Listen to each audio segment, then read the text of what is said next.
Hello and welcome to 8 Pixel Radio. Today we have... Hi, I'm Rebecca. I am a designer from Trinidad and Tobago. I am currently based in Buenos Aires. I am the co-founder of Queer Design Club, and I'm an art director at Ghost Note Agency, which is an agency based in Washington, D.C., USA. I have lots of questions about everything you just said. I'm so ready.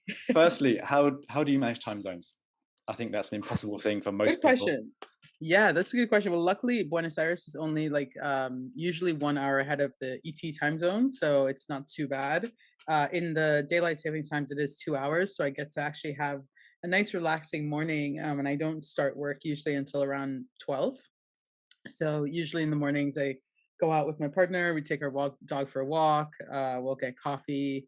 On Thursday mornings, we do pottery class, which is something I look forward to every week. And yeah, that's kind of like the time zone. I mean, I kind of enjoy working like starting later and ending a little bit later because I'm a morning person, so I really love being able to have that morning time. But yeah, so far the time zones haven't proven to be an issue. Great, I'm envious of that. And secondly, Yeah, a little different when you're in London, right? yeah, exactly. Secondly, how did you end up building the Queer Design Club? It's a great question. So, I mean, I grew up in Trinidad. I mean, this is a really long story, but We've we got it. have the We've got time, the so time. I'm excited. I grew up in Trinidad, and really in Trinidad, we have like no real large queer community. Like we have queer people, we have a queer population, but there's because of the very colonial historical like parts of our country that were previously an English colony, there's a lot of like grandfathered homophobia that is not just in our laws, but really in the mindsets of a lot of like older people. So it's hard to find that not design community, that queer community that you're looking for, and much less a design queer community, right? So I had left Trinidad, I'd went to school in New York, and I'd been looking for like, just to meet other LGBTQ designers, people that enjoyed the same things I do, people that want to nerd out about type and also like go have a drink at a gay bar. And I was finding it really hard to find those people. And this was even before the pandemic, when people were still doing things in real life. And I came across, a lot of queer people on Twitter. And that was kind of where I first got the idea of like there could be some online space, some online community that can be crafted to hold all these people and bring these conversations together. And that's where I met John, who is my co-founder, and we kind of put heads together and decided to, found a Slack space and found a website that proves to be a directory for people to be represented as a LGBTQ designer, because it turns out a lot of people were looking for the same thing that we were. I think that a lot of communities, sometimes people find them by accident, as in create them by accident, and then realize, hang on, there's actually loads of people in the exact same Totally. position as me. And it's that sort of validation comes over time. But I think that fundamentally, if you have an idea about a community, create one. There's probably at least one other person who's interested in hanging out with you. Totally. I mean, we had no idea who we were creating the community for at the beginning. I mean, John and I were kind of like, yeah, we each know a handful of queer people that we could get to join this Slack, and I'm sure that'll be fine. But before we even launched the full website, we had like a simple capture page, and over 50 people had signed up to just Nice. like have a directory. And we're like, okay, this is kind of cool. Like 50 people want to join us on this adventure we're about to go on, meeting strangers on the internet. So like, let's do it. And 2 years later, we have over 3,000 people in our Slack, and it's amazing. Yeah, that's really cool. We could talk about this all day, but we have 5 questions to get to. So shall we Let's do jump it. into our questions? Okay. Let's do it. Question one. What one song or album can you listen to on repeat? So I love a lot of like dance hall, reggae, anything from the Caribbean. That's just my vibe. And the past year, throughout the pandemic, I've really just been listening to this one album by an artist called Protege. He's a Jamaican reggae artist, and his music is just so poignant. His lyrics speak about like the idea of like coming from the Caribbean and kind of the struggles that you have to go through to make a name for yourself and for your family, and the things that really our Caribbean struggles, and I like that. So that's that album. The name of the album is In Search of Lost Time. Has always been on repeat for me in the past year. It's something that I listen to like when I'm happy, when I'm sad, when I just want music in the background. It's kind of a multifaceted, multidimensional album in that way. And then there's one song, not by Protege, but by a similar Jamaican artist. His name is Chronix, who I also really love. Chronix has some of the best music that I've ever heard. And he has one song called Skankin' Sweet. And Skankin' Sweet is like, skankin is just a Jamaican Caribbean term, and this song is really about being grateful for everything that you have, right? So after you've worked a hard day, you've have all these stresses, all these worries, but like you come home and you turn on that song and everything just fades away, right? And that's kind of what this music does for me. So I feel like that song is very meta in that way. Yeah, That just makes me feel grateful for my life, and regardless of what's going on, it's a feel good song. So yeah. There's something yeah. incredible about music that soothes you, and it sounds like that is effectively like a nice long warm bath for you Yes, every single exactly. moment where you put on your Yeah, headphones. yeah. I mean, I don't know if you listen to any reggae music, Louis, but I feel like reggae has a particular vibe of that. It's like it's very calming. Even if you look back to like Bob Marley days, right? Like he's singing about redemption song, Three Little Birds. Like there are songs that are meant to make you feel good. So I feel Yeah, like that has always been a thread with reggae for me, at least. yeah. Actually, 2 weeks ago, I went to see the Bob Marley musical, so I am interested in it. And it Nice. was That's awesome. fantastic. So if anybody's in London, go and watch it. It's a really good musical, and you'll be Wow, dancing the whole time. I promise you. it's amazing. Nice. The next question is actually a random question. I haven't asked you to prepare for this one, so I am interested to see how you approach it. It's not tricky, I promise you. The question is, what year was Microsoft founded? Oof, Microsoft was founded, must have been like in the 90s, or was it the 80s? Um, I'm gonna go with like late 80s, early 90s. I don't have the particular year, but I feel like somewhere in that range. Are you locking that in? That's my final answer. What do you say? Okay, so unfortunately, you're wildly out. Oh shit. The Microsoft, bizarrely, was well, maybe not bizarrely, was founded in 1975. Oh wow, 75. Yeah, But were they making computers in 75, or were they doing honestly, something different? honestly, I don't know. Either computers pre-existed anything anyone ever knew, or somebody's edited their Wikipedia and made Oh a false wow. claim here. In 1975, apparently 4th That's of April awesome. 1975, it does make Bill Gates pretty old, but it Easy checks old. out. It checks out. All right. That's Well, awesome. we Yeah. had a go. We didn't land there, but you I gave it your best I shot, didn't and that's all that I didn't matters. win the million, You did didn't I? win the million. You won 2 million. All right. Promise. Next question, a little bit more serious, so we can Okay. park the gates. And what do you find yourself having to consistently convince other people of? Wow, we went from like very funny to very heavy, didn't We did. we? I'm that's a really good question. And I think that kind of goes back to what I was talking about with Core Design Club is like, after we founded this community, I've had to kind of convince people that this is something that's worth like it's not just a social space, right? It's a community worth investing in. So now as we have the kind of like let me say MVP slash proof of concept slash we have like this starter community of like the people that we've already accumulated, and I'm thinking about like what is the bigger next step for QDC, and how do you really get this to be not more than just a Slack space? How do we get this to be a thing that really becomes a valuable organization for young designers in their career, right? What can we provide to people that are resources, that are helpful tips and tricks, that are access to mentors, access to opportunities, access to really figuring out how to be yourself in an industry that is always trying to make you be something else?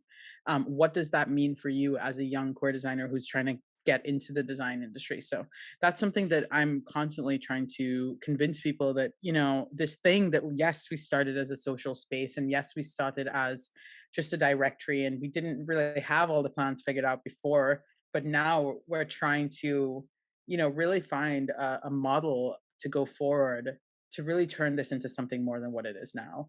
And that's something that I feel is has to be rooted in community, right? Like I'm not necessarily looking for a business model that like is a CEO and like executive leadership, but I want us to find a model that is like collectively empowering the people that are part of this community.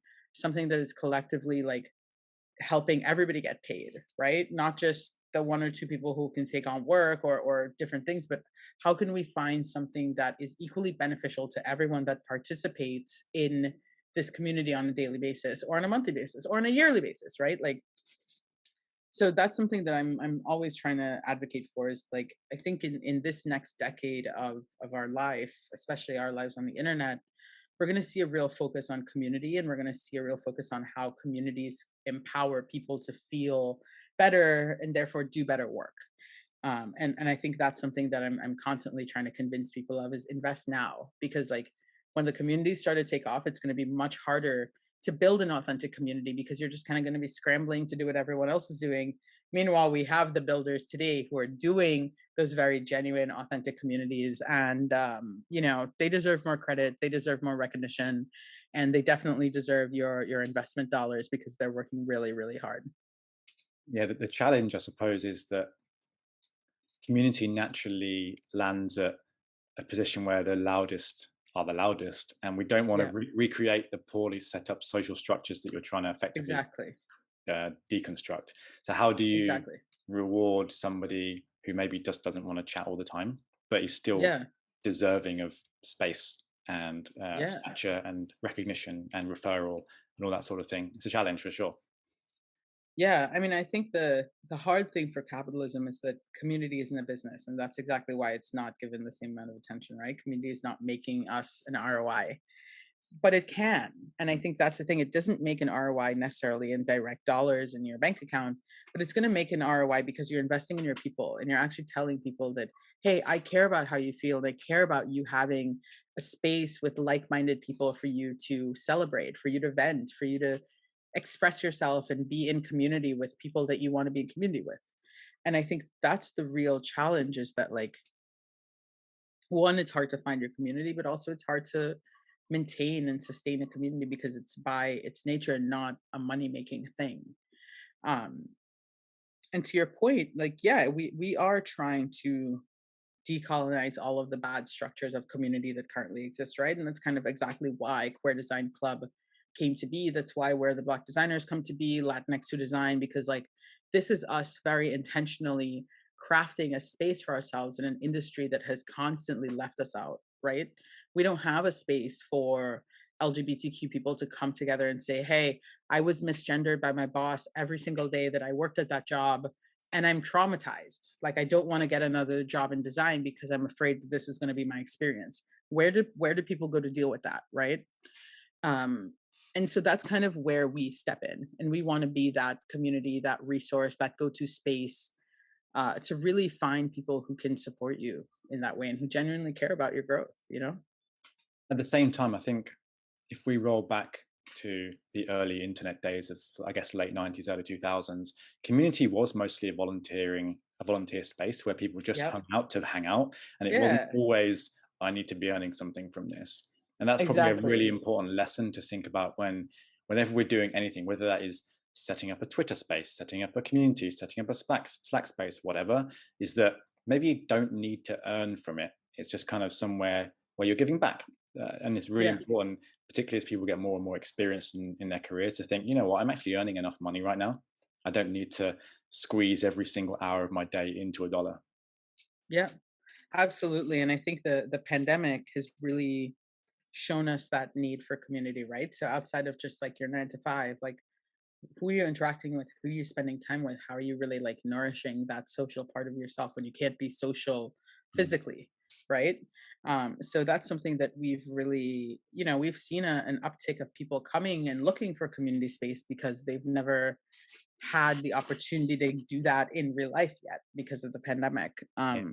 A really great example is just a lot of students who have graduated design programs this year and not been able to go out and Mm. get an internship or meet other recently graduated LGBTQ designers or designers at all. Yeah, And there are people who, they're looking for resources like, what does it mean to have my first job? What does it mean to do these things? And I'm really proud that we've been able to be that resource for them. amazing, amazing work. All right, let's jump on to the next question. Yeah, The next question is, what's the best thing that you've never worked on? it's a great question. And I was actually saving an answer for this from the previous convo, but um, I'm gonna say an idea, and I hope nobody steals it. If anybody steals it, please come to me, and I'm happy to collaborate, I guess.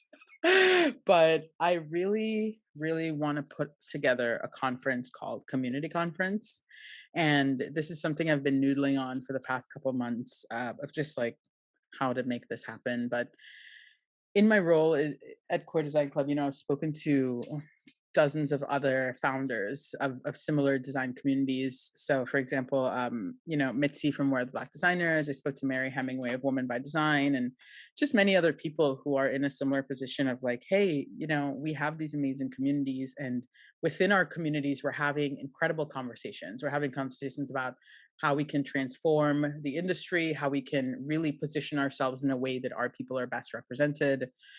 And the thing that I've realized is we're all having these conversations in our own spaces, right? In our own lanes. But there's no global platform for us to really come together and talk about these things intersectionally.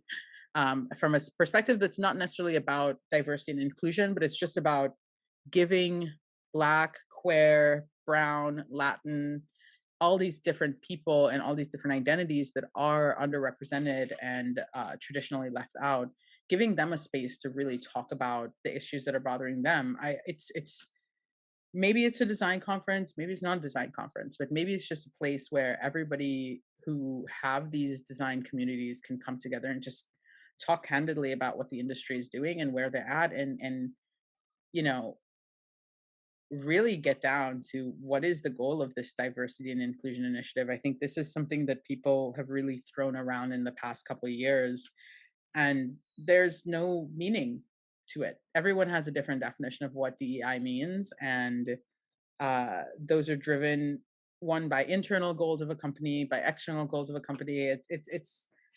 It's challenging and it's nuanced, and I feel like the people who should be talking about this are the people who are actually doing the work. So Core Design Club, Latinx who design, API who design, where the Black designers, Blacks who design, everybody. There's so many sub communities that I want to bring together under one stage, one umbrella, and like just facilitate amazing, amazing conversations. And I think so many people would pay to witness that. So So kind of a community of communities. exactly, yeah, community club. That's like my goal for the next couple of years. I don't know how I'm gonna make it, but this me saying it into this podcast is me manifesting it into the world. So It's officially minted now exactly, somewhere. I've minted my idea, and if anybody steals it, I'm coming back to this podcast. I'm gonna say I said this first. We Louis, have my it. witness. We have it documented here. That's a really nice idea. I would certainly like to attend whatever that is, but whether it's a, I think conference is a heavy word, but whether it's something like Yeah, yeah, exactly. Conference is a a heavy space, word. a space where people can hang out and exchange stories and make connections Yeah, that are worthwhile. yeah. I want to call it like a kickback or something because it's very casual and it's not meant to be stuffy and full of speaker notes, and Yeah, it's just yeah, meant to be very candid conversations. So great. I we'll love it. we'll we'll hold on to that. Love that idea. All right, thank you very much. The next section is actually a word from our sponsors, and this episode is proudly brought to you by the Hovering Art Director, because there's nothing quite like spending days, weeks, months crafting your perfect response to a brief for someone with maybe a little bit more seniority than you, asking you to shift something 10 pixel left to the left, or maybe make the logo bigger, or hey, can we just like invert the colors of this thing, even though you spent weeks and months on it. And now back to our regularly scheduled programming. The fourth God, question. I hate those hovering art directors. Is it you? Is that you? Have I just No, called you out? no. I hope not. I hope my team doesn't hear this and think I am, but hopefully I am not. Great. That's good. That's good to know. Right, which means we can smoothly roll into the fourth question, which is, what would your last meal be? So this is a really good question, and it's really tough because I have two answers. Okay, So one is definitely my mom's white rice, dal, and curry chicken that she would nice. cook at home in Trinidad. I just like it's my comfort food. It's my everything. I can also cook it, but it doesn't taste as good as mom's. Like just like mom's home cooking is the best. The second thing is definitely dim sum. Like I Okay. would eat dim sum any hour of the day, morning, noon, and night. I can eat it for breakfast. Like I love hargao, shumai, all these different, cuts of dumplings, LOL, all these different dumplings options. I'm gonna, from this day forward, refer to your dumpling as a cut of dumpling, A and cut then of dumplings. that's great. I think you're kind of putting it into haute cuisine levels when you start talking about cuts, and maybe Right? dim Yeah, sum no. deserves to be at that level. We're just It not it giving it that it respect. definitely does. It definitely does because dim sum is delicious. But yeah, you should if any listeners have never had dim sum, please go find your closest dim sum parlor in your town, city, state, country. I promise you, you will not regret it. I can plus one on that. I reckon we could do a starter and main situation here, but there are two entire meals. I know they're so different. Which one would you have first? Honestly, I might have the dim sum as an appetizer because it's like smaller, Yeah, and then I'll take a break, and then I'd have the curry. there's no time limit here, so this could be an entire There's no day. time limit. Exactly. Is the dim sum being brought to you on a little trolley? Someone Yes, wheeling this in? that is key. It's being wheeled in. I'm in jail in this situation, right? You are. Because You are. this is my last meal It before is. my Yeah. execution. It's a really light meal, light-hearted. Well, it would definitely be like I would have them fly in dim sum from China in that case. I'd be like, fly it in. Or fly you to Uh, China in the south. yes, that too. And I would want them to bring it to me in the cell with the card, with all of the bamboo steamers. It should still be hot because Yeah, obviously you can't have cold dim sum. Um, and my chopsticks, and then I will proceed to eat that. And then okay. after my mom's curry Having the curry. I in would the actually plate like from to my eat. house. I would like to eat this curry as well. Is there anything going on the side of this? On the side of the curry. Curry, yeah. So it's usually curry chicken, and then you have like white rice, and you have dal, and she usually makes like maybe like a green salad on the side. Um, it's delicious. What kind of It's heat are we going for in the curry? hot. And Trinidadian people love their food hot. I'm sure if you've ever met a Trini in London, which maybe you have, maybe you haven't. Trinidadian people love pepper sauce, so it's going with hot sauce, hot pepper. It's a yellow curry, just if I haven't mentioned that, and it's delicious. I have many hot sauces in my fridge as well. I'm also Mm, addicted to it. So I would. I I'm in I the should camp send here. you a I should send you a Trinidadian hot sauce. That would be amazing. We can hook that I up would love for to. sure. You haven't mentioned any drinks. Ooh, Coca-Cola 100%. Okay. I am addicted to Coca-Cola, and it's really sad. Which variety? Just regular Coca-Cola in the can. If we can get a glass bottle, that would be amazing because Yeah, everybody knows a glass bottle Coke is the number one. But I'll take a very ice cold can as an alternate. yeah. Um, and yeah, some sparkling water, San So if Pellegrino, if I somebody have. if somebody slides a Pepsi in front of you, what's happening? No, no, it's so funny because you go to a restaurant, you ask for a Coke, and they're like, "Is Pepsi okay?" And I'm the person who will say, "Actually, no, it's not. It's really I'm leaving not the okay restaurant. to give me a Pepsi." I will rather have a 7 Up over Pepsi, Okay, and a Coke over a Sprite. okay. We can sort that out. And anything for dessert? I know you've had two entire meals, but God, will I have room for dessert? I guess it doesn't matter if I'm going to my doesn't matter. execution necessarily. For dessert, since we're traveling the world, I mean, I'll have like an Italian panna cotta. I'm not Okay. gonna. You're not I holding mean, anything I'm back here. definitely gonna have a stomach ache after Doesn't this matter, does series of it? meals. But I would definitely go for like an Italian panna cotta, or yeah, I think, or an apple pie. Very nice and light apple pie One of the after two, your any light of the meal. two. Maybe you could do actually like two sittings where you have the dim sum and the panna cotta, then you've got your curry and your apple pie as your second As the second meal. second meal of the meal. I would sign up for this meal. I'll be honest with you. I would have that. I'm grateful. Yeah. Speaking of the sort of jail situation, have you considered what crime you would have committed? It's a great question. I feel like the crime would be something probably related to like protesting, or like yelling at someone for doing something wrong, or like standing up for someone's rights. I feel like that would really be, and I say this just because I am deathly afraid of the police. Like as a person of color, as an immigrant my whole life, I've always been deathly afraid of the police. Even if it's like you pull me over because I was like speeding, I don't care. I'm afraid. So I usually probably wouldn't interact or do a crime to get put in jail. But I think if I were to get put in jail, it would probably be for standing up for someone's rights or my own rights.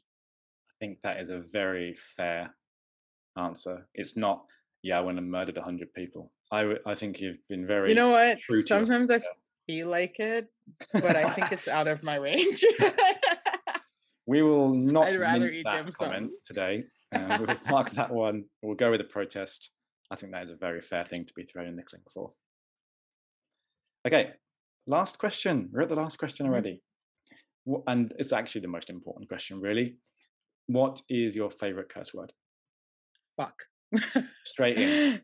Fuck is my favorite curse word. I feel like it has so much range, it has so much variety. And in Trinidad, we also use fuck in a lot of different ways. So you like we use fuck as like, excitement, like I'm so fucking happy, or you use fuck as like that when you're mad, like that fucking guy, like fuck that person. Um, I feel That's like tough. fuck is a great word for just a range of expressions and emotions, and kind of like fits into all of the different, you know, needs that you have for a curse word. Yeah, very versatile. It goes with anything. Very diverse. Yep. Just like a plate of dim sum goes with anything, really, doesn't it? There you go. Full circle. Excellent. Thank you so much. That was a lot of fun. I I hope you love enjoyed that. Thank yourself. you. We Yeah. went on some routes there, and I really, really enjoyed it.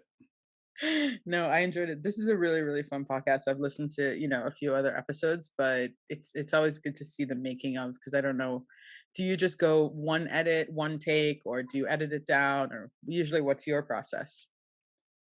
I just don't edit. It's a There we conversation. go. I love it. Yeah, It's no filter. no filter. And Sometimes I that's figure it. that's how I'm gonna get in trouble. I'm gonna Well, gonna say like, something on a no filter podcast and get this filtered. is the beauty of it, because Yeah. context is important for everything we do. I I get tripped up with it at work all the time, where something you say in a Slack channel is copied into another Slack channel. And it's like, Yeah. what did you mean? Well, obviously not what you've just said. But if you cut and edit your life, you don't represent your true self, or you don't get represented as your true self. So Yeah. this podcast is supposed to be a conversation live with two people who are just having fun, kicking back. There could be a beer in your hand. You could be having fun, Yeah. rather than it I being love like that. a super high polished, marketable thing. Hmm. Um, it's just generally my approach to everything. Really, is authenticity. I think. Yeah. And I Uh, think that's great, because I think that's what people really want, right? Like we're kind of over the overly polished, or over we're in like a generation that's post perfect. And I think people really like are looking for that relatable, that genuine, that authentic side of other humans, because it's something that you so rarely get to actually see from people in positions of, that get to do podcasts, or people that get to be public speakers. And I feel like this is something that goes back to why people are so longing for community, is because for so long we've been told by the media what we should be and what we should look like and what we should do and how we should act and how we what's the best way to do things. But I think we're, like I said, in this post perfect world where we actually are seeking the antithesis of that. Like when you look at things like TikTok, it's the opposite of Instagram, right? Where it's like on Instagram, everything is perfectly polished. The influencers are doing hashtag SpawnCon, hashtag ad, like, ooh, buy my water. And on TikTok, it's very much the opposite, where people are like, this is me, just real. This is me, was recording a TikTok, fucked it up, and now it went viral. Like, didn't mean for that to happen. Taped my mom making dinner, didn't mean for that to happen. So Yeah. I definitely think that we're in a world where this type of conversation is very, very valuable. I think if you throw into the mix, um, design celebrity, I guess is a good Mm, phrase. design It's celebrity. not realistic. It's No. people are real, and that actually can have a really negative impact on the person who is the celebrity, because you can get crippled by, what am I supposed to say right now? Yeah, I'm yeah, supposed to have a comment on this thing that's happening yeah, because I'm an authority. And you're like, no, you're actually right. not. You're just a person doing your everyday Exactly. life. And you honestly may not have an opinion on some things. Like there are so many things I think we look to, like you said, design celebrities or design leaders to have an opinion about, right? So a company rebranded, what do you think about this thing? Is it good? Is it bad? And I'm like, I actually don't have an opinion. I actually think it's great for Yeah, them, for whoever did it, and great. Awesome. I don't have an yeah. opinion at all. The world has Um, enough opinions. I know it's hard, but I feel like as this the design industry has this thing where we always are seeking validation, right? For like everything that we do. And I think that's just part of our nature as designers, because we produce things that we want to know other people care about. It's we're always looking for other people's opinions on, what do you think about this, and what do you think about that, and what do you think about this thing that this person made. And like you said, there's a lot of opinions out there in the world, and it's really interesting when you are in a position that people are now listening to you, and when and how you use your voice becomes really important. And to your earlier point, I think that can become crippling in a lot of situations, and that can also be a really powerful tool to use to advocate for others who can't advocate for themselves. So guess it's a double-edged sword, being a Yeah, hashtag quote unquote design celebrity. like design influencer. I think that Design influencer. what you just said is potentially a crux of this, or a solution, I guess, is if you don't know what to say, promote somebody else's opinion who maybe doesn't get the same space or validation as you, Mhm. because regardless of whether you have 1, 10, 20 years experience working at small startup or Twitter or whatever, doesn't mean you're any better. You're just in a different situation, and Absolutely. you're probably great at your job regardless of whether 100,000 people follow you or not. Absolutely. And it's Absolutely. also I not think, all about the work, right? yeah, it's not all about the work. I mean, you can make great work, but if you can't get along with people, collaborate on a team, and just bring a good vibe, like people ultimately are not going to want to work with you. So it's all of that. It's all about just being yourself, being you, being bringing your authentic self to work, and doing that. That's kind of what I want to embody for young queer designers that are seeking that in the industry, and for anybody who has questioned themselves, like just be you. Yeah, which I think realistically is everybody. Literally, who hasn't? But I it's do a it all lot the time. easier. It's a lot easier for certain people to put that mask on, isn't it? Yeah, Yeah, absolutely. because everybody else's mask kind of looks the same. Yeah. Has anyone ever interviewed you, Louis? I want to know like your answers to these things. You have I to you have to do an 8 pixel episode with Louis. where I do like a split screen of myself, and I